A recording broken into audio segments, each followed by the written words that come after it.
next guy, man, that I'm gonna tell y'all about, another friend, man.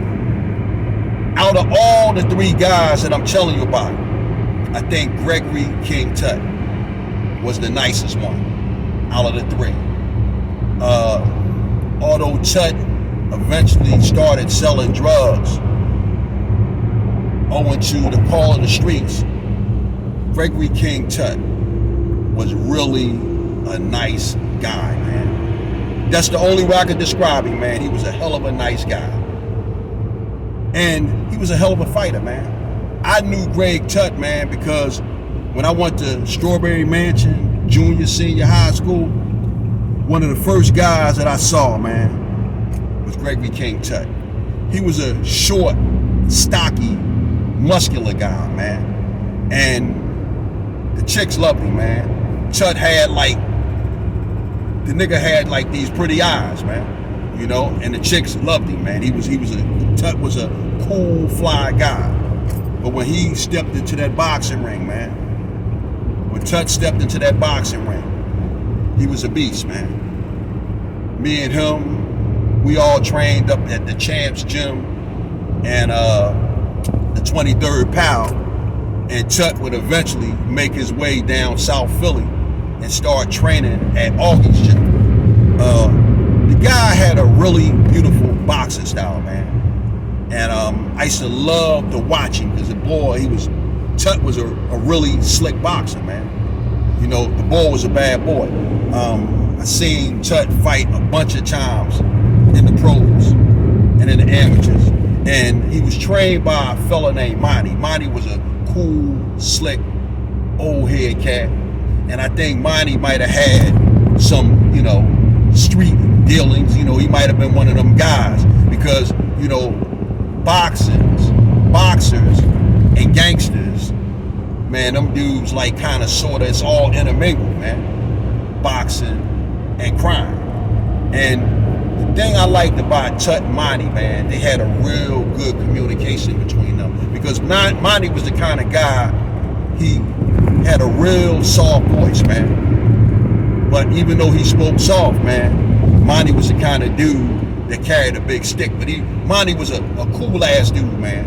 Cool ass old head. And you never heard him yell. He never raised his voice.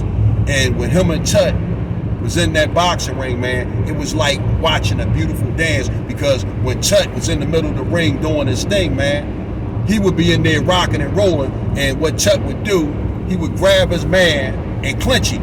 And then Tutt would look over to Monty. And Monty would give him some instructions, man, non-verbal. And Tutt would nod his head and he would go right back to work, man. I mean, it was beautiful watching the interaction between Tutt and Monty as Tutt got up in there and did his thing. Now, I never forget, man, the most notable fight that Tutt had was against a guy named Battling Bob Nix. Now, there's a documentary floating around now about the Executioner's Gym in Philadelphia, Pennsylvania. And Battling Bob Nix was an executioner. And on the night that Gregory King Tutt fought Battling Bob Nix, we was all up at Joe Frazier's gym. I believe this was 1983 because I had won the junior welterweight championship at 140 pounds up there. And what happened was, it was three guys from our gym or from our neighborhood, because I believe that Tutt had went down South Philly by now. But it was myself, Chucky Joe Hobson. It was another guy named Ronald Tusky Johnson. And the man to bring it home was Gregory King Tutt. All of us had championship bouts, man.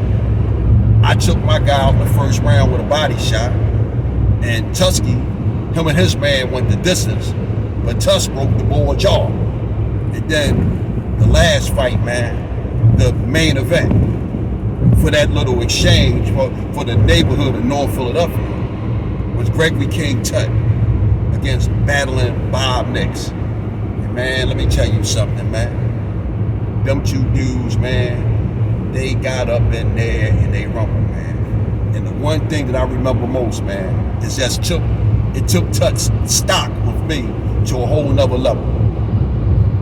When Greg Tutt got in that ring, man, he had on his long robe, and they announced from the Executioner's gym, battling Bob Nix. Man, Bob Nix done whatever he did, man. He looked at Tutt like, yeah, nigga, I'm coming to see you. And when they announced Tutt, and from South Philadelphia, fighting out of Augie's gym, Gregory, King Tutt. Man, when they said that, Tutt spun around, and in a perfect imitation of Aaron the Hawk Pryor in his fight against Alexis Arguello, Greg Tutt smiled at Bob Nix, and he leaned over, and he shook his fist at him, letting him know like, no, boy, I'm coming to see you. Man, listen, for the sake of this video not being too long, Greg Tutt and Bob Nix, man, they got in there, man, and they stood in the middle of that ring, man, and they was locking horns, bro. Tutt was a little bit smoother than Bob Nix, man. Tutt had this smooth spinner body. He would spin Bob Nix to the right or the left, and whenever, if he spun him if he stepped to his right and spun him, Tutt would come right over top with a beautiful right hand. If he spun him to the left, he would hit him with a straight left, overhand left, and tag him. Man, listen, these two boys was locking it, man. But in that last round, man, my main man, Greg Tutt, man, he turned that shit up to a whole nother level, man, and blew Bob Nix out of the water. He didn't knock Bob out, but Bob just couldn't keep up with him, man. Tutt was a bad boy, man. The streets called Tutt, man. And Tutt started getting that fast money, man. One of his partners was my man, Rick 190, the brother who Aaron Jones shot up. And later, when during the court trial, when Rick Jones was on the stand at the preliminary, and they asked him, yo, man, do you see the guy in here who did this to you? Rick 190 said, no, man, because some of Aaron Jones's guys had positioned themselves strategically right behind Rick 190's mother, man. Tutt was also friends with another guy, man, by the name of Eyes. And finally, my main man, my homie, my man Papers. It was like those four guys were the Fantastic Four. Another quick Tutt story, man, before I move on. I'll never forget, man, we was up at the USA skating rink. And me and Jeff Gant and my main man, Ronnie Chinaman Hammond, man, we all hanging out, man, at the USA skating ring. And we seen Tutt, and Tutt and Jeff didn't really know each other. So when Jeff spoke to Tutt, Tutt kind of sort of like blew him off. So Jeff ain't say nothing. But the next day, man, you know, I'm up in the gym getting ready to train, and next thing you know, Jeff come walking in the door. I'm saying, yo, man, dog, what's going on, man? I think I'm gonna come up here and work out with y'all today.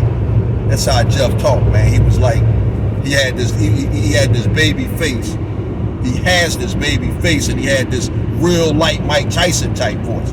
So Jeff come up in there, man, and you know he loosening up. And when Chuck come walking in the door, Jeff say to my coach, Smiley Hayward, he said, hey man, you think I can work with Tutt today? He say that shit real loud so everybody in the gym could hear. And of course, when Tutt heard that shit, Tutt looked at him like, oh yeah, all right. Well, man, I'm gonna keep it short and brief, man. That first time they boxed, man, that wasn't Tutt day. And when they boxed again the second time, man, that wasn't Jeff day. That's how it was, man, in them Philadelphia boxing rings, man. You had them good days, you had them bad days, and then you had them days, man, when both guys was on top of their game, and you got a war, like the kind of war that Bernard Hopkins and Jeff put on that day. It was like that, man, and that's how it was with me and the guys that I boxed with, man. Some days it was Tutt, some days it was me. Some days it was Jeff, some days it was me. And then on other days, it was both of us. And we stood in there and we would mix that shit up and give the people a good show. my man Greg Tutt and his girlfriend ended up getting killed. And we lost him. I'm not really sure of the circumstances around it. But at the end of the day, my man Greg Tutt ended up getting killed. So we lost him to the streets. But he was a hell of a fighter. And he was a hell of a nice guy that I know him to be. So, man, I hope y'all enjoyed this, man. My main man, Philly Trenches, and Fly Guy, Ronnie Two Guns, man. These boys got me telling some war stories, man. That'll probably be the last war story you'll get out of me, man, because I didn't hang around them guys, man. You know, I knew them, I was out there, I seen them, but to be honest with you, man, I stayed the hell away from them. And the only reason why I can sit here and talk about Jeff, Tutt, and Leroy Bucky Davis, man. Hey, man, I boxed with them dudes, man. So with that said, man, damn.